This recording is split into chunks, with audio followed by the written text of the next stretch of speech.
allegiance to the flag of the United States of America and to the republic for which it stands, one nation, under God, indivisible, with liberty and justice for all.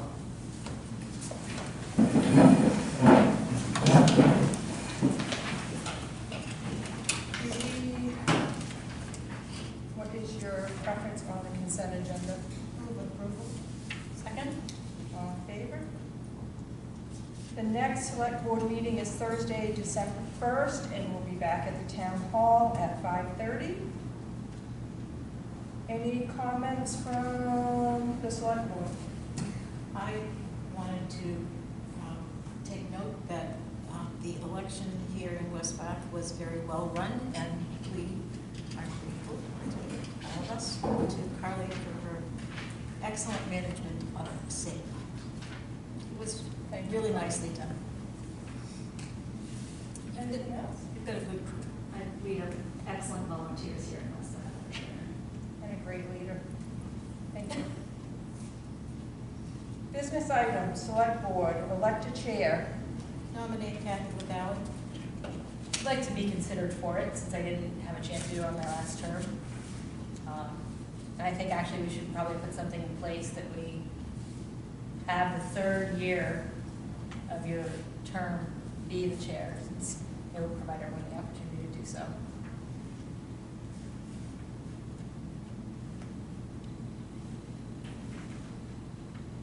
Can you elaborate a little bit more? So we have a 3-year term. So on the last year, you would be the chair during your final year of your term. And so in theory, would you consider swapping that if that was the case? That would be my term this past year. So the basically, It'd be on a rotational basis instead of elected, just appointed based upon your term. So everyone has a chance to be the chair.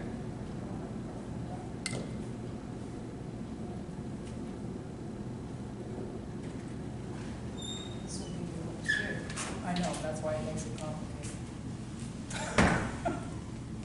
I would still like to see you. Sorry, I'm late. it's I was quite thrown all off by right. that road. We just started. Yeah. Make a decision now. When we come back to this, You can table it until next meeting if you why want don't we to. table it and give it some Yeah. more thought? Sure. We'll come back with recommendations. So that's a motion to table? Yes. Second? All in favor? Item 2, Walden Renewables, prospective solar project on town property.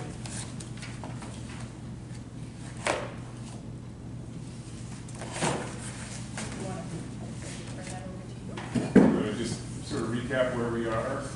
Probably been, Yeah, it's been a because I think the while. last time we met was in July, right? Yeah. Yeah. So after, Do you just want to introduce yourself? oh, sure. Mark Bauer, town attorney, with Jensen Baird. And I've been working on the lease back and forth with Walden's attorney, who I think is now, not bowed out, but sort of turned it over to the client to go forward on it. So I think after our meeting last time, I brought some additional changes to their attorney, which were mostly accepted. I think there was one provision that we wanted, or that we proposed, related to like sort of a floor rent. You know, so basically to guarantee that there was some level of rent that you all were comfortable with on an annual basis for the lease on the solar facility. And that was the only thing that they were not in agreement with. They were in agreement going back to the rent payments that we initially proposed and the other items that we discussed. But I think then there was some further back and forth between me and the attorney. I think I understood why that sort of floor was not something they were willing to agree to, because I think the project is much smaller than we had initially anticipated. So the follow-up with their attorney basically anticipated that the project would be about 10 acres split between the town's parcel and the neighboring parcel. So 5 acres per parcel. And if you recall, the lease called for a $2,500 per acre payment per year. So I think initially in the initial discussion, it's been something around 20 acres, I believe, was sort of like what we were sort of thinking was, which would have resulted in a payment of $50,000 a year. So that's sort of where we left things. I was given the explanation by their attorney as to why that was, why the difference, and they're here so they can explain it to you as well. But I thought it would be good to bring it back to the board and see whether, this is still something that you're interested in at that level of a project, in terms of, the use of, town land and that kind of thing, that whole decision-making process. In light of the fact that you're looking at probably a lease payment of 10 to 12,000 at a 5-acre lease per year. And the other thing that came about was if you recall, the town's parcel is sort of 2 pieces that are separated by that C&P easement. And they are sort of planning on using that piece that's the farthest from the transfer station. That's sort of that back, I'll call it the back parcel. If we have a... Is that closest to the, we have a map here. Oops. or does that impede the land behind it by? So that's what I'm sort of looking at. There's 2 pieces. There's this one where the transfer station is, and then the back parcel here, which is adjacent to the neighbor's parcel, which I think they're planning on using. But again, I'll let them speak for themselves on that. But I think the idea that the understanding that I had at least was that there's a lot of wetlands and brooks and some steep areas here. I think this was the area that was more suitable for the solar anyway, and so that would be sort of what your preference was to be farther away in case you needed to use any of this land or whatever. So anyway, that was the other development that sort of came about, was that the idea would be using about 5 acres of this portion here, and then and obviously an access across, from the access road to the transfer station and then over. That's how they would. I think we talked about putting it on the far side of the transfer station Yeah. also, so that it would. And that's what we had requested, and I think they can speak to whether that is feasible or whether that's still the plan. But I think it was the way it's worded in the lease is that they'll use commercially reasonable efforts to do that. And if there's something that's going to be prohibitive there, that they can't do that, and maybe they can speak to that tonight as well, as to whether that's still a possibility to have the access on the far side so that it's not adjacent to the properties that are along the road. So that's kind of where we are. Again, there's not a whole lot of change in the terms that we've discussed the other meeting in July. It's more just that floor rent was not something they were able to agree to, I think, because of the fact that the project's much smaller than we've been talking about before. So. And what's the size of the parcel that they're going to take the 5 acres on? What's the size of this parcel? Yes, here? does it say? It does not say. I don't know. I think the whole parcel is about 50 acres, and it looks like it's a little less than half of that. So they're only going to occupy 5? I'm just guessing. Can we then do something with the other 20? If they're only going to take now a portion of it,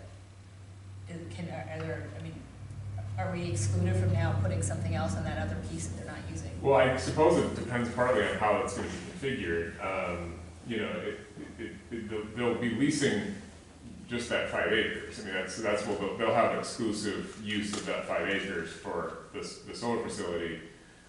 So as long as the rest of it, is accessible, for use, then it shouldn't be a problem. There's provisions in the lease that address interference and obviously things like that. If the use were to interfere with the solar facility, then that wouldn't be permitted. Erecting large buildings or something like that, not that that would be anticipated for West Bath, but, things that would have some impact on the solar facility would not be, something that would be allowed, because that would be in violation of the interference provision in the lease, but otherwise, the exclusivity applies to that 5 acre, or whatever the amount but that's just what the estimate that the attorney had given was about 5 acres. 5 acres on this parcel, and then 5 acres on the adjacent parcel for it. And then access to the transfers, through the transfer. Through the transfer station lot, yep. Remind me again, what was the initial proposal? Was it 5 acres? Well, I don't know that there was ever, I think the reason I think that we were talking about 20 acres, I think was, at least that was the initial impression that I had gotten from the proposed lease had given sort of an example calculation in the rent section, which is actually still in the, lease. It basically says,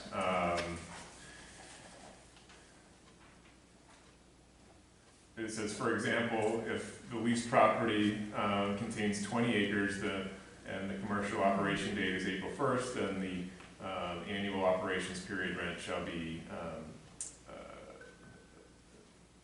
$50,000 per year, and the first quarterly payment shall be in the amount of $12,500, because the rent would be paid quarterly. And so on a 20-acre lease, at $2,500 an acre, that's at $50,000 per year and $12,500 per quarter. So that was what the example calculation in here was, and I think, and I wasn't around when sort of the initial discussions with the town started, so I don't know what was initially discussed, but I guess It wasn't this small of a fraction that we're talking about today. It didn't seem like, it didn't to seem lock like up it. Right. that land. Right. So that's kind of I think the decision point for the board is,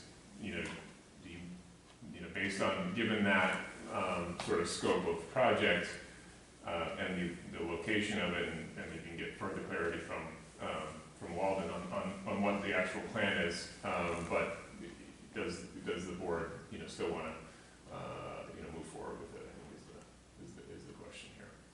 I think in our mind, we were basing it on that amount of land. I feel like we're getting 25% of that calculation now.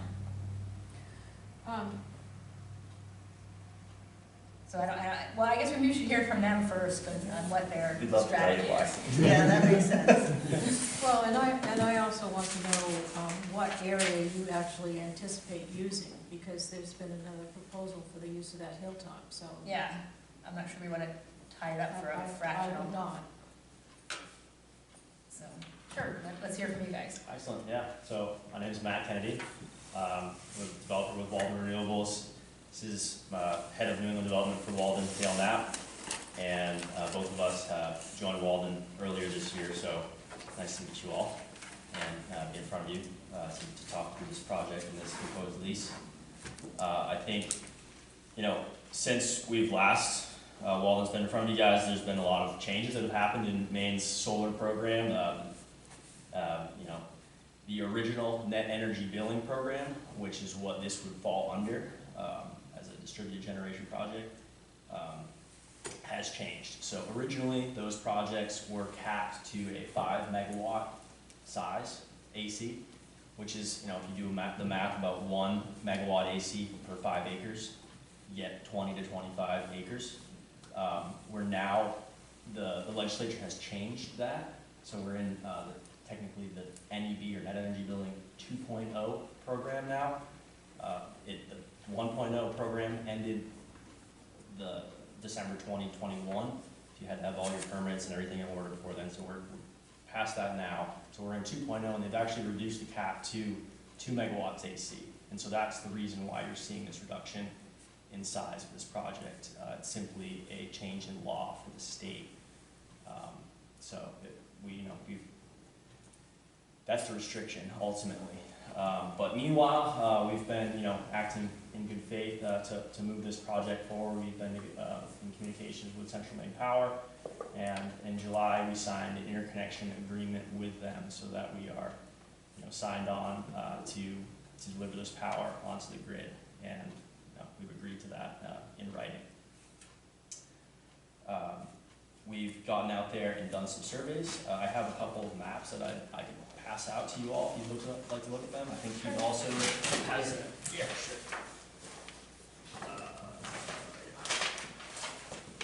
So the larger one is 6. And I have some extras if you guys would like some as well. And are you guys the neighbors abutting this parcel? So we hired a team of wetland scientists to get out there, you know, with communication and permission from you all to look at the land. And there were several wetlands, streams, and a vernal pool that meets the significant status of state significant vernal pool. It had 20 spotted salamander egg masses in it, so it means there's a 250-foot buffer that's protected habitat in Maine around it. You can kind of see it on the right side of the back parcel there. There's that like circle hashed out. So looking at that, you know, we're kind of limited. You know, that you can see the topographic contour lines as well. There's you know, I've walked the site myself. There's, you know, very steep slopes. You know, and these solar projects can't really be installed on significant slopes like that because, you know, the racking doesn't support it, and constructability wouldn't make sense without significant amounts of grading. And so that's part of the reason why we're seeing this reduction in size. But so we recognize it's not as big of a project as was originally proposed, and but we still think it's a good deal for the town. You know, $2,500 per acre is definitely on the higher end of the lease rate if you're looking at the market in Maine. So, and it's land that I don't want to speak to what exactly the plans are for the town for this land, but it's, you know, tucked back behind Route 1 there, out of sight, and we think it's a great spot to put solar. We've proposed the western side of the parcel, as you can see on the smaller map, would be a non-exclusive access and transmission rights only, so that whatever road we build to get out to the project, you know, can be used by the town in whatever way they see fit. The only exclusive rights we would ask for would be just our array. So that road that we build out there, you know, whatever the town wants to do with it, by all means, you know, we're happy to allow that. And we would definitely commit to, you know, tweaking that language so that you know, that our project does not interfere whatsoever with any existing operations of that transfer station. We do not want to, you know, hinder their ability to do what they're doing over there. So whatever that means for them and how we can make that happen, we're willing to work with them. So, can you tell what specific 5 acres you're looking at? Yeah. Point it out.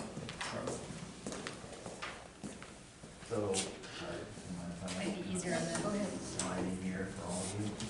So, as Matt was kind of describing, you can see on the aerial fairly well, Easier to look at it this way. this pocket right here, this is what he was describing as a significant vernal pool. And so around that is a 250-foot critical terrestrial habitat. We're only allowed to take, you know, up to 25% of that, and the rest of it is protected. You can see here, this is a stream, which we would be able to cross, kind of coming through here with a permit by rule, but obviously you can't, you know, put infrastructure within 75 feet of that. And so it's this little corner right here. So you kind of see these topo lines, kind of flattens out. So we're really looking at this area here and this area here. So in between the 2 white labels, Yes. essentially. That's really what we're targeting. Obviously, permitting will require detailed engineering, site plan, kind of all of that. In terms of a concept, you know, these are the areas that We haven't designed a concept yet because we don't have a lease yet. yes, so we can't be, we're not gonna be able to be in proximity to this, we can't be in these different broad areas. Targeting right in here. And what the process would be. Yeah, that's why We're looking at trying, again, in collaboration with the town, Yeah. it's like, I think you said far side, so you're looking at this coming across. So where's that big wetland? I actually think it's the other side. Okay.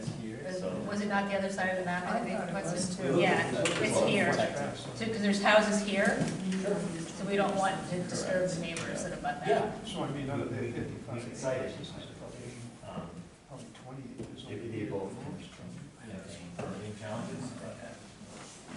So I can understand your desire to reduce the fee to us on a per acre basis simply because the megawatts are dropping from 5 to 2. So Mark, I'm gonna throw something at you, as you're probably the least expert for writing these.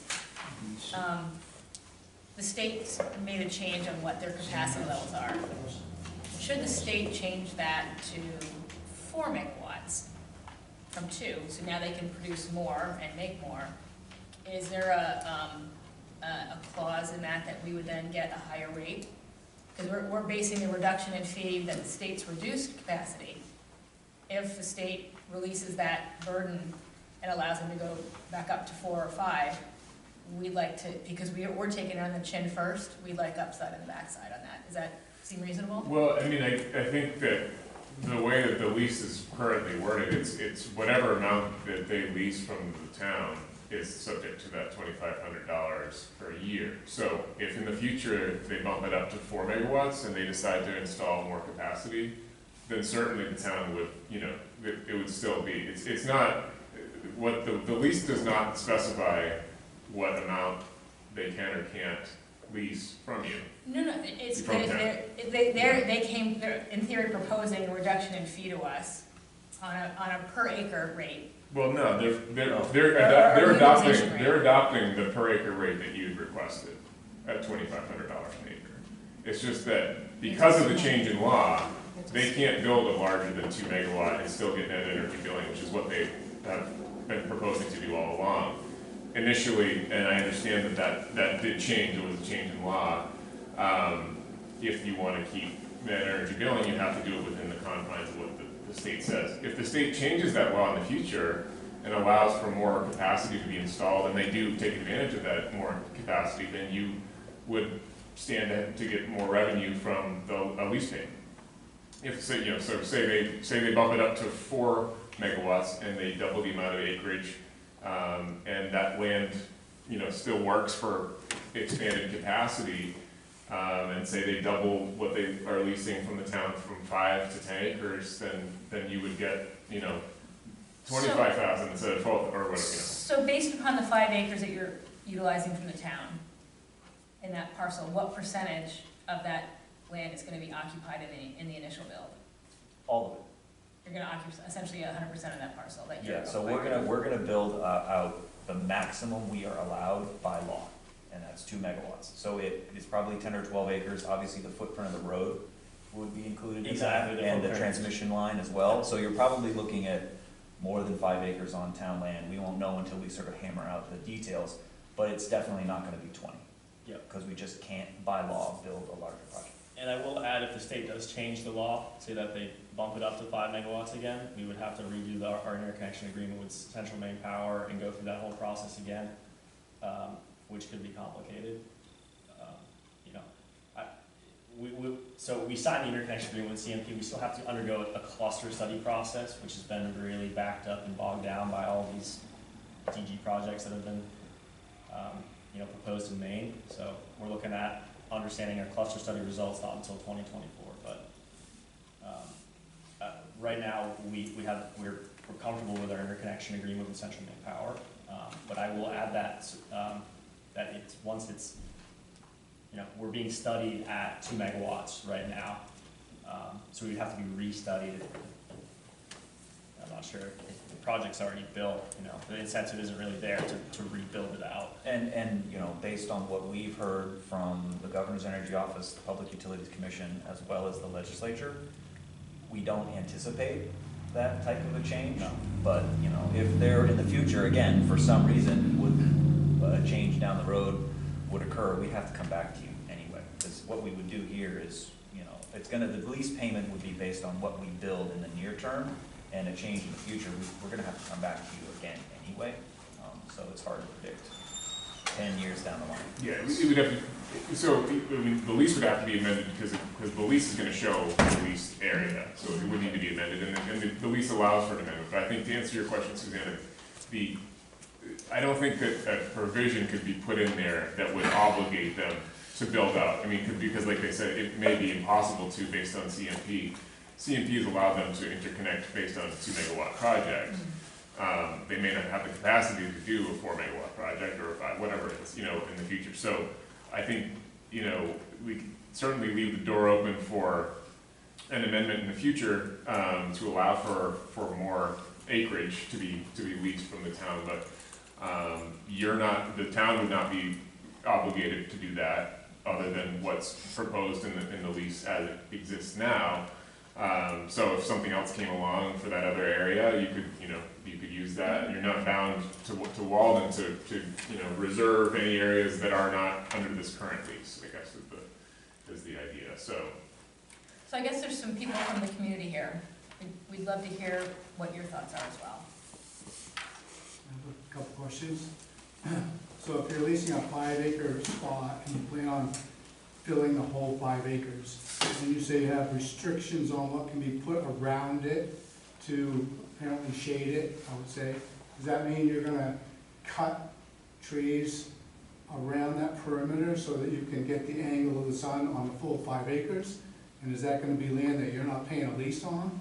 No, the extent of our limit of disturbance would include anything we cut around the array, and that will be included in the lease area. So there would be some area that we would need to clear around the perimeter of the fence, not only for construction, but like you said, to prevent shading of the panels. And can you also state your name, just so we have it for the John record? Belanger, number 113 State Road.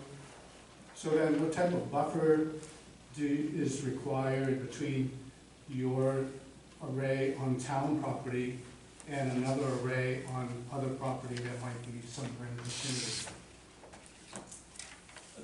A buffer for like a property line buffer, or if you're talking about a shading buffer? Either way, I mean, Yeah. maybe you come up with another piece of land that abuts this land and put another 2 megawatt system on that and just clear everything between the two. Yeah, I can tackle this one. So under state law, in addition to capping projects at 2 megawatts, they have to be discrete facilities. So you cannot put a 2 megawatt next to a 2 megawatt. It's against the law.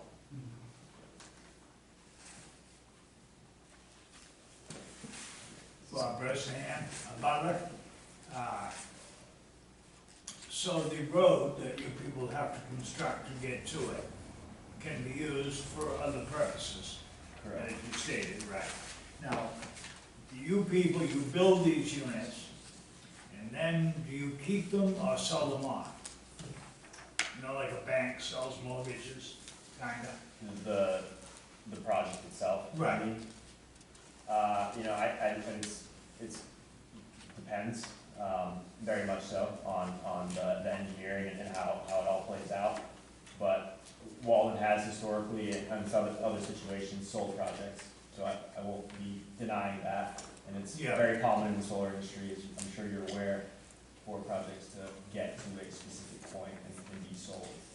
But everything in agreement, like this lease, whether it's other leases, permit conditions, things like that, would not change. It would just simply be a transaction that would be between one solar company and another. But we do own and operate as well.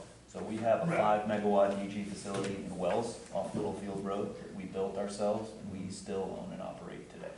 So it I depends. think everybody in this room would tell you that we prefer a home rule, you know what I mean? Mhm. If you guys said towels on your head and you were from Iran, we probably would have all left by now. Okay? So, my other concern would be, what is the life expectancy of these panels, roughly? Any idea? 40 plus years. Oh, really? Yeah. They're warranted to function at up to 80% of their capacity for 30 years. Because I know the windmills now, they're talking 10 years.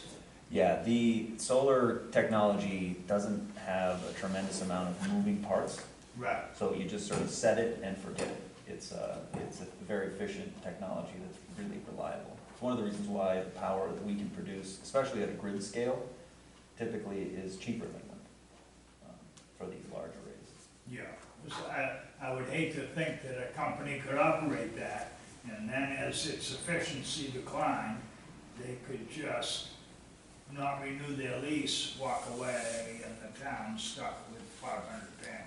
We actually have a requirement that they will be, they have to Decommission. So the Decommission it. decommissioning clause, there's also a financial assurance provision in here that makes sure Okay. that they upfront are providing, a bond or similar type of thing sufficient, and it actually, I think it requires a professional engineer to assess at the time of the lease, how much at that point it would cost, and then assess, I think, halfway through the lease, as to, at that point, how much would it cost to decommission it, and so if they don't do it, then there's some money there that Right. would Like a accomplish bond. that. Yep, a Yeah. bond, yep. And Because the whole world is rushing into this electric thing.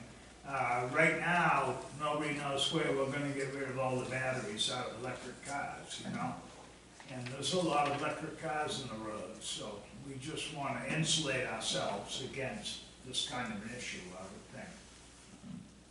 Can we just take those to Lowe's and their battery return? No? I think it's a few $1,000 disposal fee. But what choice do we have? We have a president that wants to end all fossil fuels tomorrow, so we're screwed.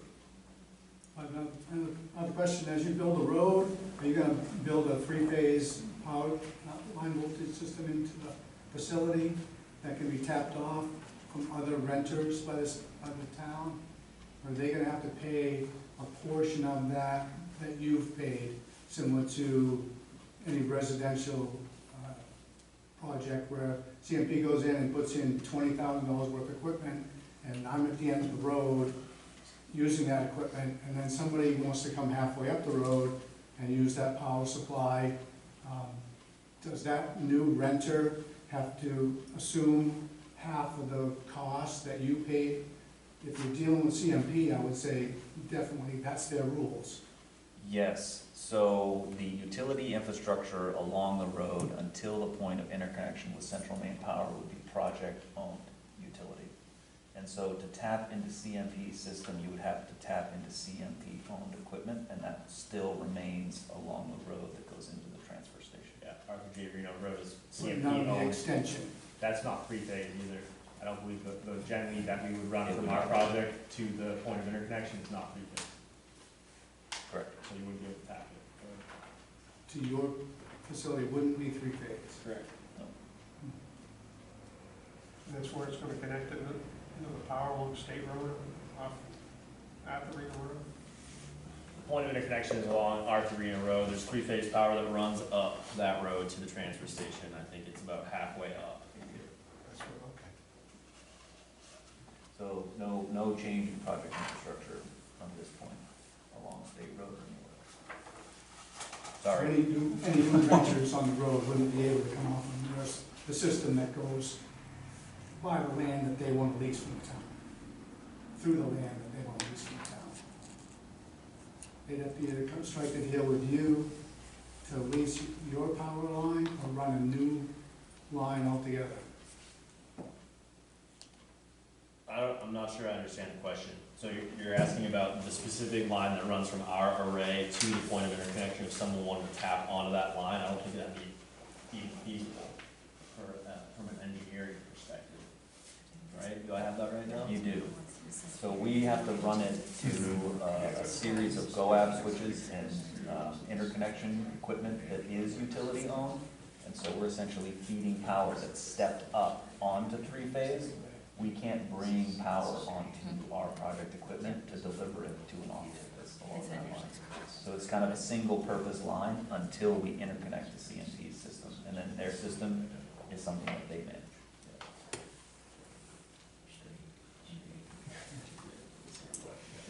Do you have any other questions?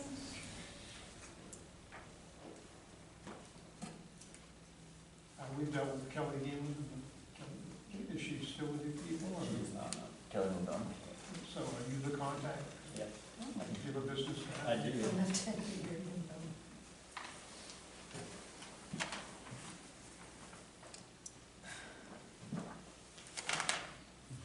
So do we need tonight, And what is the plan for tonight, Alice? do we need a motion that we want to continue, or what are we looking for? I think that probably makes sense. I think they would appreciate some kind of confirmation that it's okay for them to proceed with their plans. It's just that we, I want to think about it, we're fractionally down to where we were starting, substantially down. I mean, I don't know, are you comfortable with where we've ended up, Madeline and Kathy, on a financial perspective? Oh, if there are legal restrictions on the amount of power that can be generated, then that's the amount of power that can be generated. It's just that we've had other people interested in it, and I think that, But I'm not sure who those other people are. Or who are you referring to? my concern would be the potential for the communications tower from Saginaw County. It would seem that there would be plenty There of should space be for room that for that. because that's a very small footprint. Right, that's what I was thinking. It might even be more beneficial now that they want to use less land for them to take that other tower up there. In my opinion, just a communication tower. Yeah, I mean, to date, you know, we have, again, in good faith, been investing real money in this project. Filing an interconnection request with CMP is it's not pocket change. And so we're hopeful that we can reach an agreement with the municipality, that we can move forward with more confidence as we begin, you know, kind of permitting, engineering, design. Because until we have sort of a signed lease agreement and an expectation, we're still proceeding at risk, you know, with the project. do you consider a tower an impediment? Depends on where you put it.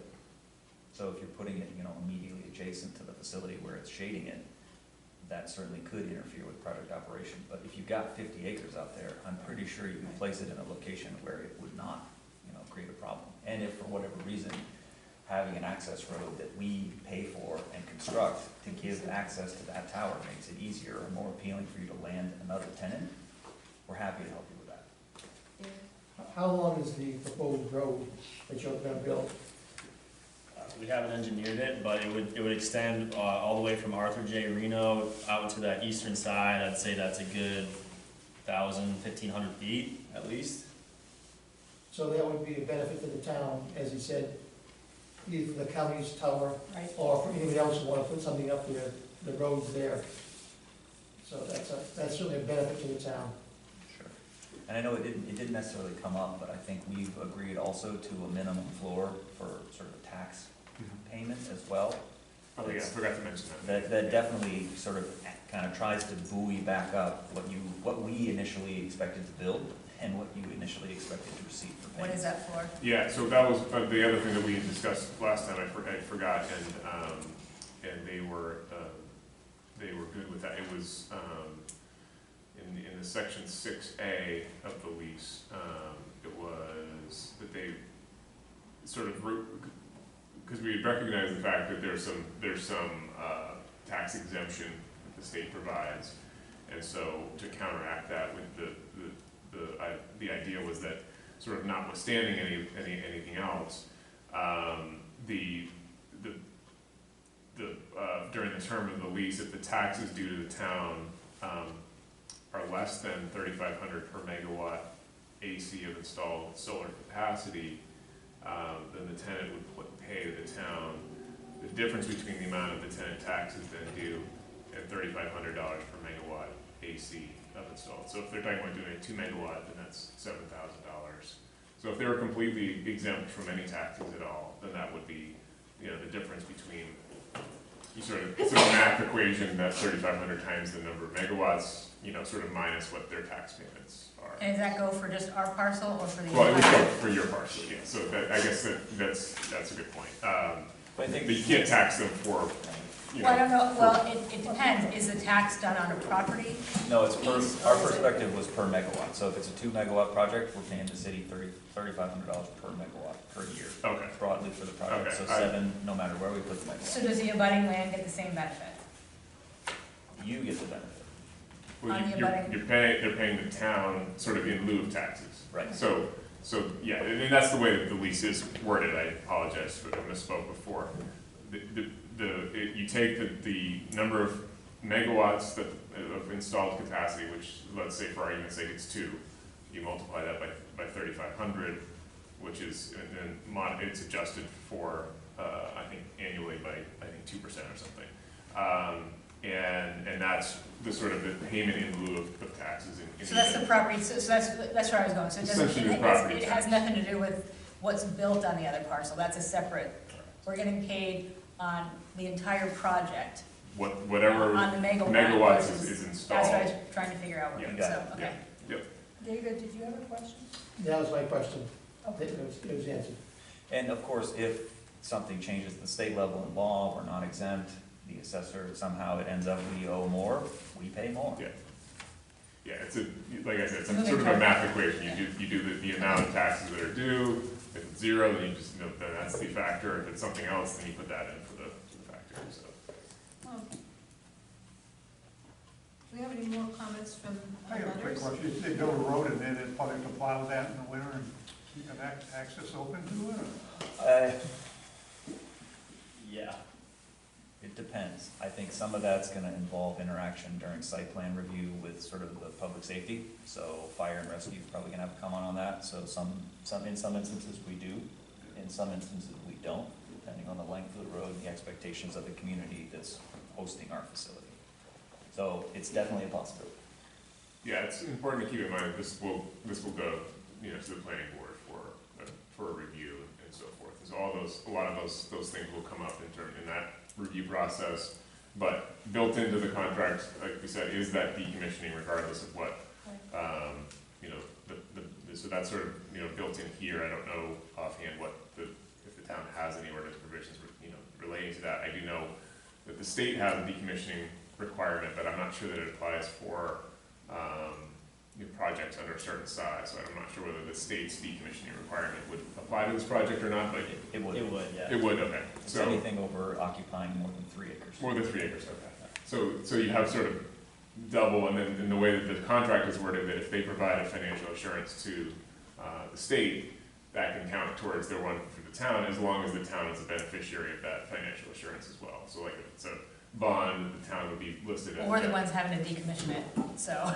Well, yeah, I mean, I don't know, honestly don't know what, because I doubt that it's coming up yet, whether the state would, decommission ones that they have, approved and are, on the decommissioning bond for, or whether they leave that to the municipality to handle, but either way, I think you'd be covered. I guess is the point, is that you would be covered because it would be required under state law to have decommissioning, also required under the lease as well. So, sort of a belt and suspenders approach, but. I think that, myself, I think we should continue with the proposed development. Make a motion? I move that we authorize the continuation of Walden with their development plans, just see where it goes. Looks to me like the contract is feasible for both parties.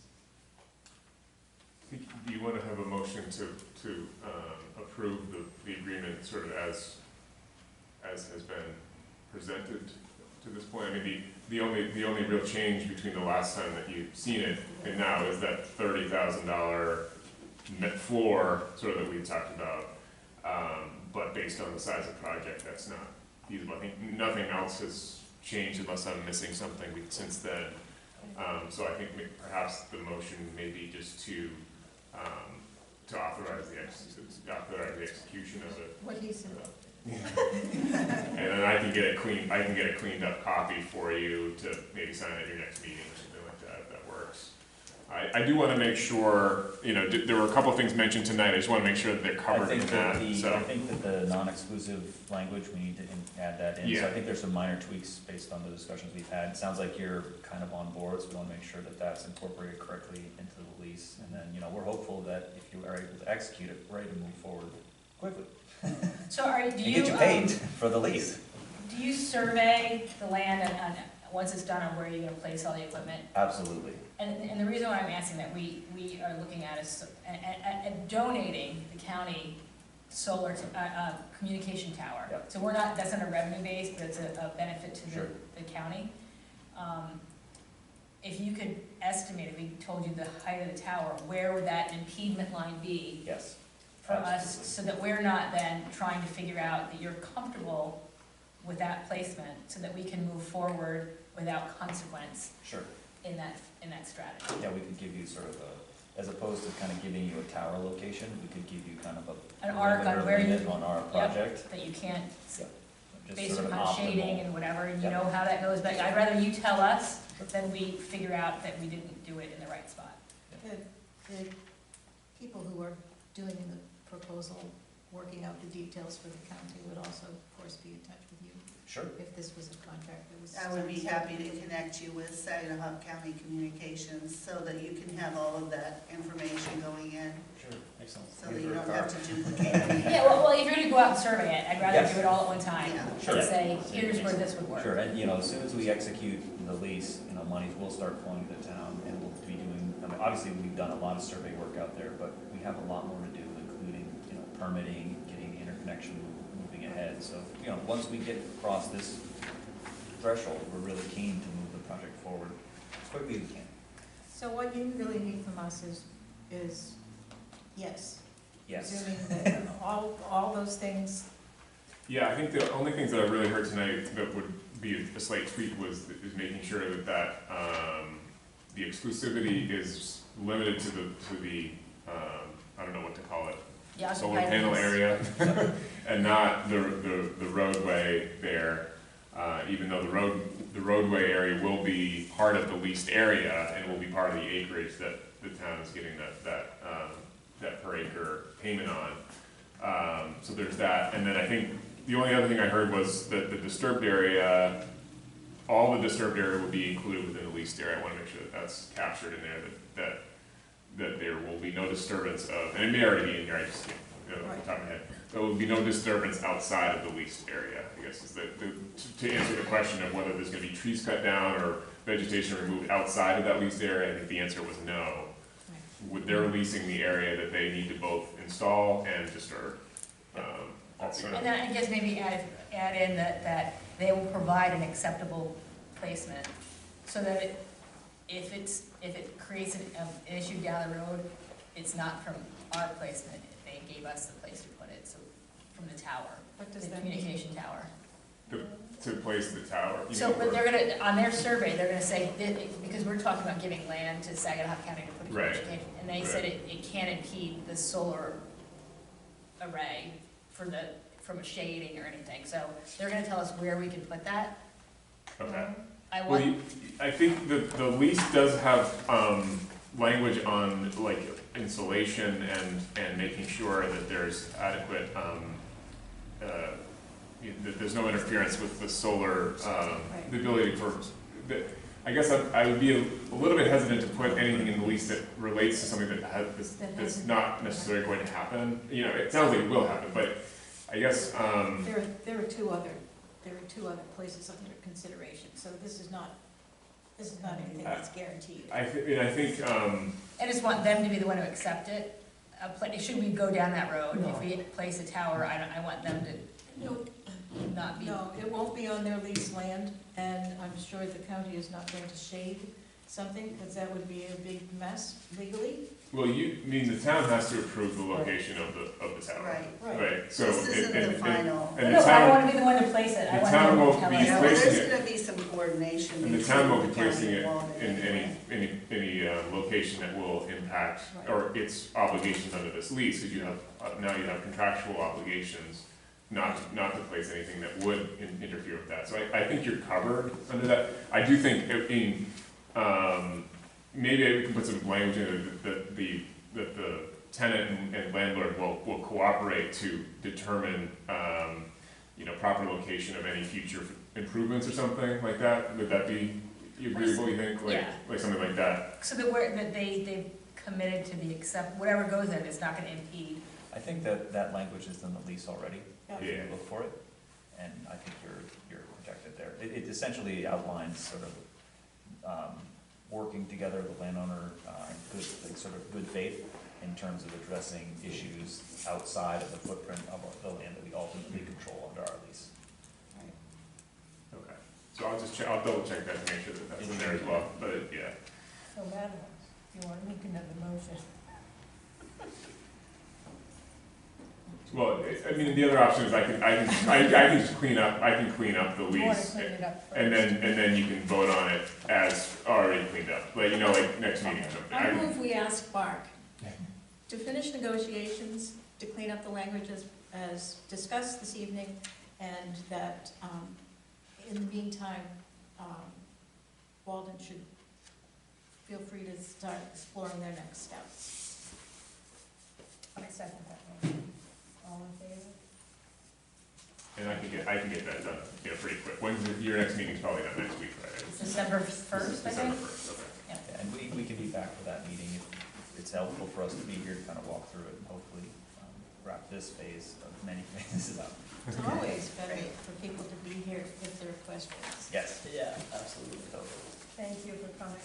Thank you for your time. Appreciate your time. Could I get a few extra copies? We're going to take a 5-minute break and then we'll be right back.